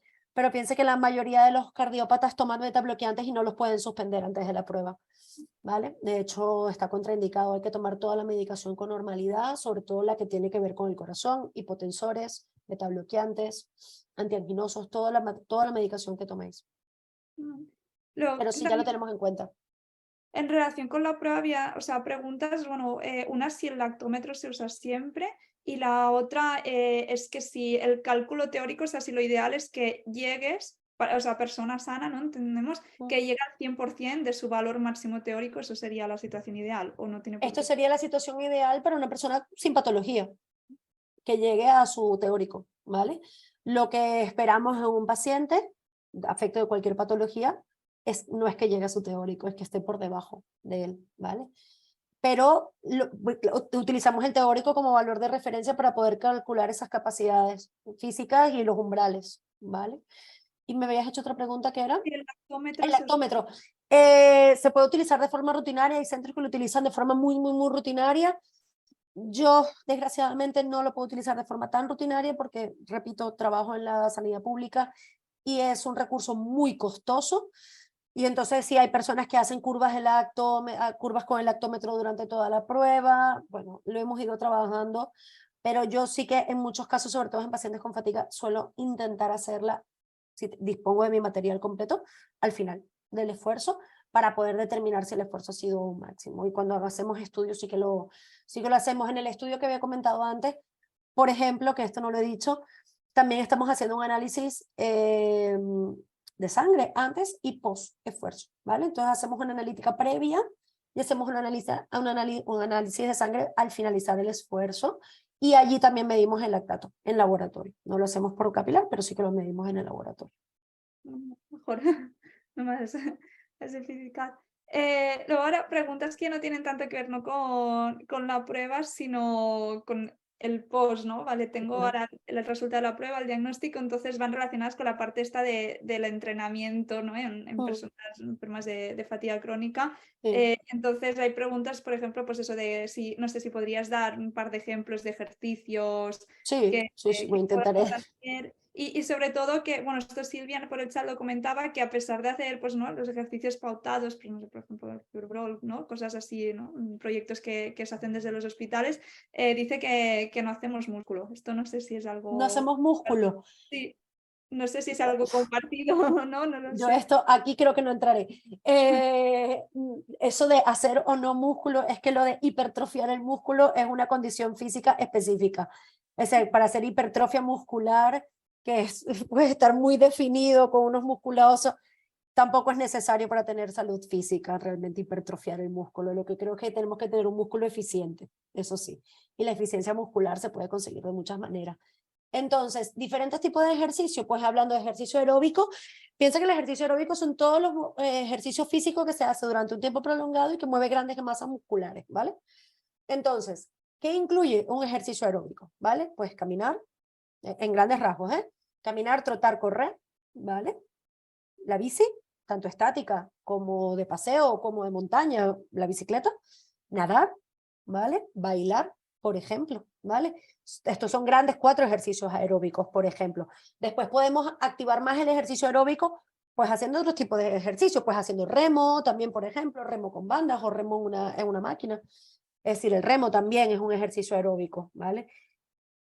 ¿Qué hay que hacer? Pues realmente el que más nos agrade, creo yo, pero sobre todo más que el que más nos agrade, hay que adaptarlo muy bien a la capacidad física del paciente y empezar muy, muy, muy poco a poco, ¿vale? Y lo hablo con mis pacientes en la consulta, no es, o sea, no se le puede exigir a un paciente con una capacidad física disminuida que salga a caminar 45 minutos o con una coxalgia o con una gonartrosis, es decir, hay que adaptarse muy bien al paciente, a las otras comorbilidades que tiene y tratar de hacer una pauta lo más individualizada posible. Pero sobre todo, yo creo que lo más importante, y esto lo hacemos en rehabilitación en todos los pacientes, es que te agrade. Porque si no te agrada, empezamos mal. Si yo te obligo a caminar y no te gusta caminar por paseo, no lo vas a hacer, no lo vas a disfrutar, no lo vas a hacer como algo que te esté generando bienestar. Entonces, yo a muchos pacientes, por ejemplo, les recomiendo empezar a caminar. Si les gustaba la piscina, por ejemplo, y quizás nadar 1 hora es demasiado, o no soy capaz de asumirlo por mi capacidad o por mi enfermedad, pues empezar poco a poco, ¿vale?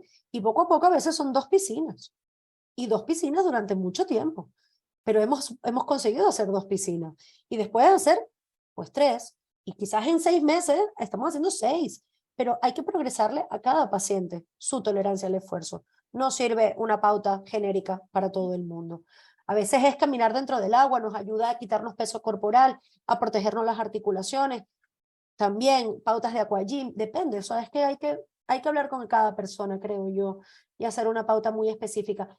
Luego, ejercicios de fuerza, pues con muy poquito peso, pocas repeticiones, respetando tiempos de recuperación. Lo ideal sería hacerlo de la mano de un profesional de la actividad física, o de un fisioterapeuta que pudiese, o un médico que haga una buena prescripción, y luego tener estos compañeros que nos pueden ayudar en el día a día a hacerlo. Entiendo que es muy difícil, sí, es muy difícil para todos, es muy difícil, es costoso, no llega a todo el mundo, no todo el mundo tiene la sensibilidad ni el conocimiento de la enfermedad como para hacer una correcta progresión de la actividad física, con lo cual entiendo que es complicado, ¿vale? Pero creo que lo ideal es eso. Intentar muy poquito a poco. A veces las personas me decían, es que me encantaba bailar. Y entonces yo siempre esto se los digo a todos, les digo, pues baila. ¿Cómo no vas a bailar si te encantaba bailar? Es que me canso, le digo, ya lo sé, pero hay que bailar. Es decir, es algo que te disfrutaba. Y se puede bailar sentado. Se puede empezar a mover articulaciones poco a poco al ritmo de la música, me puedo poner de pie, empezar a volver a recuperar esas sensaciones que me daba la música, por ejemplo, que me daba el gusto de bailar. No significa bailar 8 horas consecutivas. Pues no hace falta como salud física. Lo que sí que hace falta es hacer cosas que disfrutemos, porque ahí es donde vamos a empezar a buscar, a conseguir el bienestar físico. Si hacemos pequeñas cosas que disfrutamos y que es verdad, tenemos fatiga por esfuerzo, que es uno de los grandes limitantes, pues empieza muy poco a poco y se recupera en muchos días, ¿vale? No se puede hacer una pauta. Yo siempre les trato de decir que el músculo es muy noble, pero no le podemos tratar a palazos, no le podemos tratar mal. Es decir, hay que tratarlo con mucho cariño e ir escuchándolo e ir poquito a poco trabajando con él y dándole muy buenos tiempos de recuperación para que os pueda dar un beneficio. A todos, a mí, incluso a mí. ¿Vale? Yo trato de tratarlo con cariño para que me ayude. ¿Vale? Sí, totalmente. Luego hay otra pregunta y es si las personas con síndrome de fatiga crónica tienen peores resultados que las personas con fibromialgia. Si tenéis algún estudio comparado en Vall d'Hebron. No lo tengo, realmente, os mentiría, ¿vale? Creo que la fibromialgia es un condicionante dentro de la prueba, ¿vale? Porque el dolor muscular y el dolor articular hace que hagan pruebas más cortas normalmente, ¿vale? Pero esto es la práctica diaria, ¿eh? No tengo ningún estudio para compararlo. Yo no, en particular. Pero sí que vemos que pacientes con coxalgia, con gonalgia, pacientes con dolor articular, sobre todo extremidad inferior o con dolor de raquis, pues toleran peor la prueba, sin duda, y acortan el tiempo de esfuerzo. Y hay una pregunta también que es súper interesante y es si las pruebas de esfuerzo, bueno, se hacen una sola vez o si habría que pedirlas de nuevo, ¿no?, al especialista para hacer un seguimiento pues a largo plazo, para ver si empeoramos, si mejoramos. y cada Pues caso. creo que depende. Creo que es muy difícil asumir que todas las unidades podamos repetirle todas las pruebas, o sea, la prueba de esfuerzo a todos los pacientes que llevamos cada año. Creo que es inasumible porque tenemos cada día más pacientes, es decir, en algún lado tienen que entrar los pacientes que se diagnostican recientemente. Pero creo que sí es interesante hacerla si el paciente nota un empeoramiento clínico, si hay que determinar un empeoramiento clínico, si hay que hacer una adaptación laboral, por ejemplo, si hay una mejoría, también creo que es interesante, si se han aplicado algún tratamiento farmacológico nuevo, que puede que esté dando resultados para bien o para mal, pero creo que es interesante poderlo medir aquí. Y lo mismo, individualizar en cada caso, pero sí que se puede pedir y comentarlo con su especialista, con el internista que os lleve. Vale. Y luego Rosa María hacía por el chat una pregunta, que si cuando hablamos de METs inferiores a 5, ¿cómo deberíamos plantear nuestro día a día? Wow, pues adaptándolo mucho. Desgraciadamente creo que es lo más importante. METs muy bajos, un consumo de oxígeno muy bajo, ¿vale? Piense que 5 METs, ahora no lo tengo aquí para calcular, pero 5 METs por 3,5, es decir, es poco consumo de oxígeno esto. Pues yo creo que hay que intentar dosificar muy bien, ¿vale? Y es una recomendación como especialista en actividad física, ¿vale? Adaptada, que es lo que hacemos en rehabilitación. Tratar de adaptar muy bien el esfuerzo físico que se está haciendo, siempre trabajando mucho y recordando tener muy presente la recuperación, ¿vale? De cada esfuerzo. Intentar no llevar ese esfuerzo a la extenuación, ¿vale? Y entiendo que puede ser muy frustrante y muy limitante, decir, pero es que tengo que barrer mi casa, por ejemplo, ¿vale? O tengo que pasar la aspiradora, ¿vale? Sobre todo, siento que hay antes lo hacía en 20 minutos y ahora me cuesta un día, ¿vale? Lo entiendo, pero a partir de que ahora me está costando, tengo esta limitación física, pues tratar de dividirlo muy bien, ¿vale? Entonces, hacer pequeños actividades, ¿vale? Recuperando. O sea, yo creo que lo más interesante es no llegar en ningún caso a la extenuación, ¿vale? Entonces, si la extenuación son 5 minutos, pues pautas más pequeñas, ¿vale? Pues hago estas dos cosas, recupero, porque el músculo se va a acoplar mejor al esfuerzo que hagamos si no lo he llegado a extenuar, ¿vale? Porque es lo que os explicaba antes. Cuando yo me extenúo muscularmente, he producido mucho ácido láctico. Ese ácido láctico hay que limpiarlo, ese ácido láctico hay que liberarlo, ¿vale? Y esa acidificación muscular molesta, ¿vale? Es molesta, es desagradable, ¿vale? Cuando llegamos a ese punto. Entonces, intentar, pues muy poco a poco, dividirla muy bien. Pues una estancia, recupero, hago otra cosa, o descanso, pues otra estancia. Intentar hacerlo todo muy a pequeñas pautitas de actividad física o de actividad muscular para intentar no llevar a ese músculo extenuado al máximo, ¿vale? Porque será más difícil después poder asumir la siguiente tarea. Vale, gracias. No sé, Rosa, si sí o sí. No sé si he respondido a su duda, pero es que es complicada, ¿eh? No era fácil la pregunta. No, Está bien, gracias, doctora. es que además es súper difícil que entre pacientes llegar a frenar justo cuando notamos, ¿no? El Sí. momento en que el cuerpo te está diciendo, vale, ya no más, pues no, pues pasamos. Porque queréis, yo lo entiendo, ¿eh? Y es como, no me da la gana, o sea, quiero llegar, y lo entiendo, pero yo creo que yo en consultas trato de trabajar esto un poco, y es mucho más importante poder llegar, pero para poder llegar hay que ir poco a poco, ¿vale? Entonces, que esto lo sabéis ustedes mejor que yo, que es cómo dosificar la energía. Y para poder llegar hay que, pues eso, ir poquito a poco para poder hacerlo todo, ¿vale? No llega, y eso siempre se los explico en la prueba, no, por ir muy rápido no vas a llegar, o sea, no lo vas a hacer mejor o peor, ¿vale? Quizás ir un poquito más lento, con más conciencia muscular, pues mucha ergonomía, estar muy bien colocado, respirando muy bien, que esto siempre hoy no he insistido mucho en este tema, pero soy una pesada del tema de a nivel respiratorio, cómo activamos el diafragma, cómo utilizamos la respiración durante el esfuerzo, como un patrón respiratorio muy alto, muy torácico alto, nos agota inmediatamente, ¿vale? Estos son por otros temas fisiológicos que hoy no he entrado, pero que en la prueba sí que soy muy pesada y en consulta también. Cómo aprender a respirar, tanto para hablar, tanto para movernos, como para hacer cualquier esfuerzo. Cómo tener un diafragma muy presente, porque mientras nuestro diafragma sea más fuerte, más resistente, más esfuerzo me va a acompañar a hacer. Y toda esa conciencia corporal, pues llevarla a cada actividad que hago en el día a día. O sea, levantarme y pasar la mopa, o cocinar, o subir las escaleras, ¿vale? Entonces creo que esto es, y es difícil, ¿eh? No es nada fácil estar consciente constantemente, pero llega un momento que de tanta conciencia corporal y de tanto trabajo personal, yo creo que es mucho más fácil ir, tener esos recursos a mano siempre.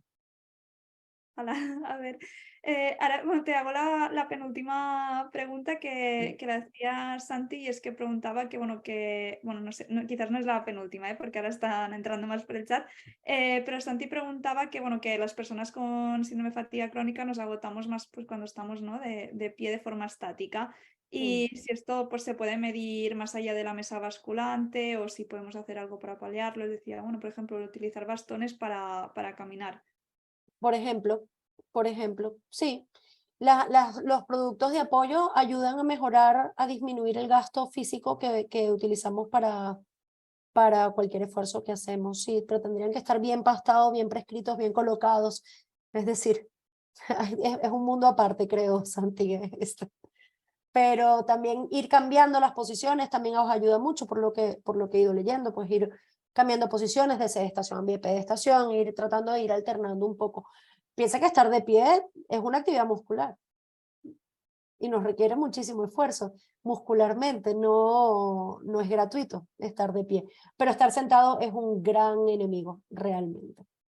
Entonces hay que intentar alternar, creo yo, en lo clínico, ¿eh? Genial. Luego, bueno, hay una pregunta de Óscar que la enlazaré con la última, que preguntaba si con la prueba de esfuerzo se puede dar ¿no? un diagnóstico de síndrome de fatiga crónica, que entiendo que no, porque eso de siempre es todo la suma de diferentes Sí. pruebas que llevan ¿no? a un diagnóstico diferencial, y entonces se hace diagnóstico por exclusión, ¿no? Exactamente. Entonces, Exactamente. vinculado a esto, claro, sí que es verdad que la prueba de esfuerzo, ¿no?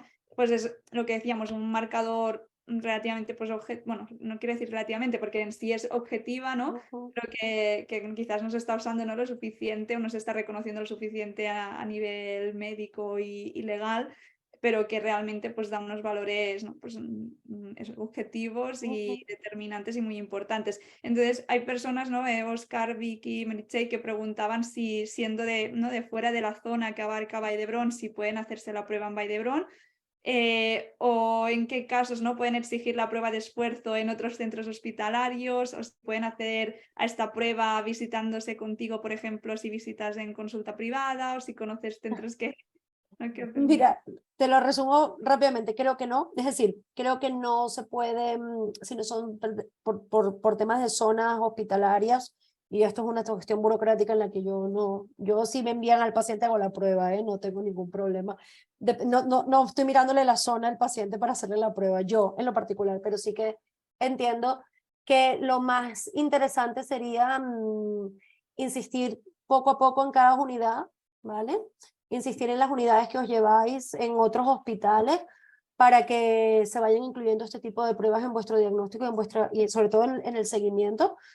Y creo que esto tendría un impacto mucho más positivo a que todos vengáis a Valle, ¿vale? No porque yo lo haga mejor o peor, sino porque creo que en la medida que haya más centros que podamos ofrecer esta prueba a los pacientes, podremos llegar a más personas, ¿vale? En diferentes áreas rurales o ciudades.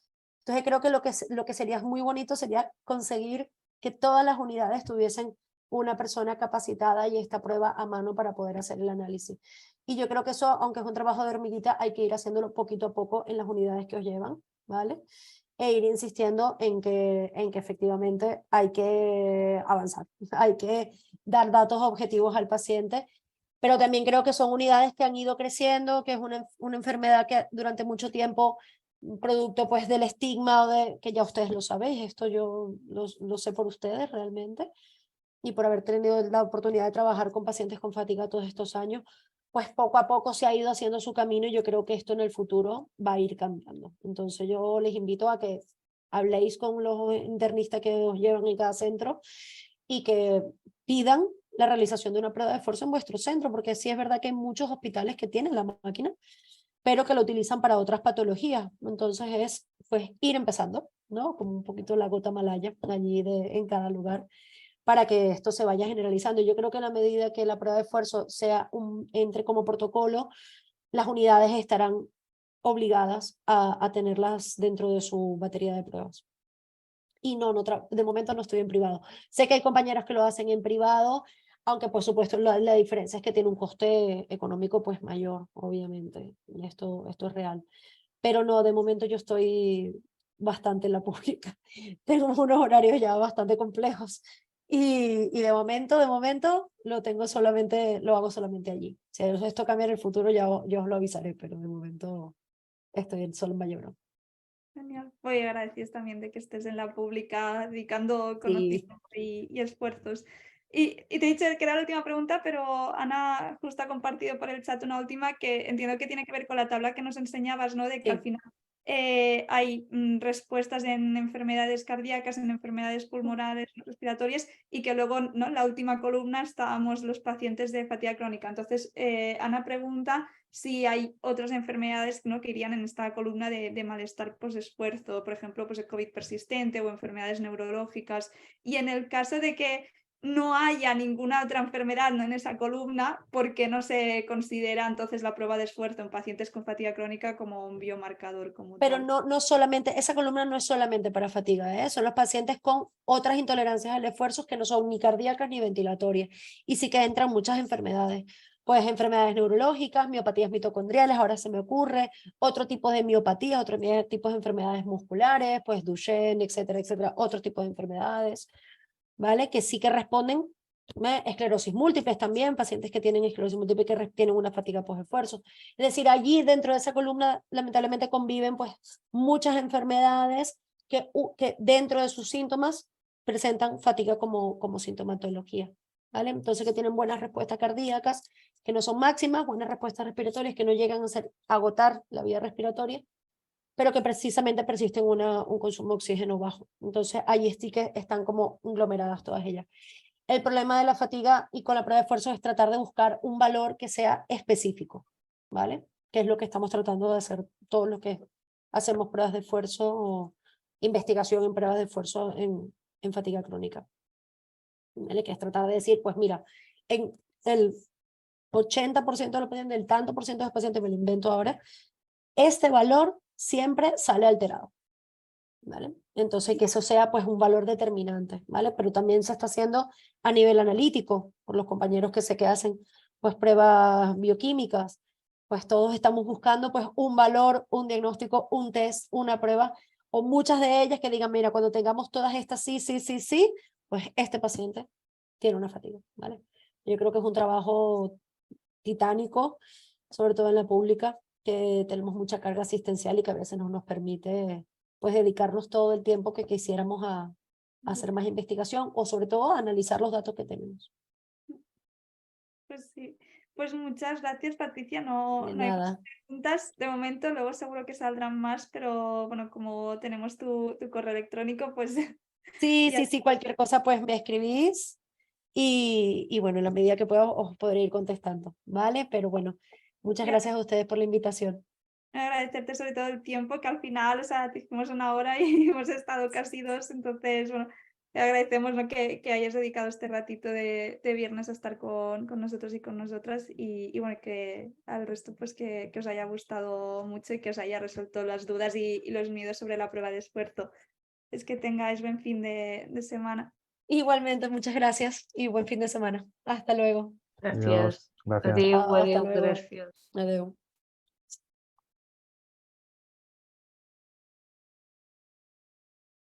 Gracias, Adeu.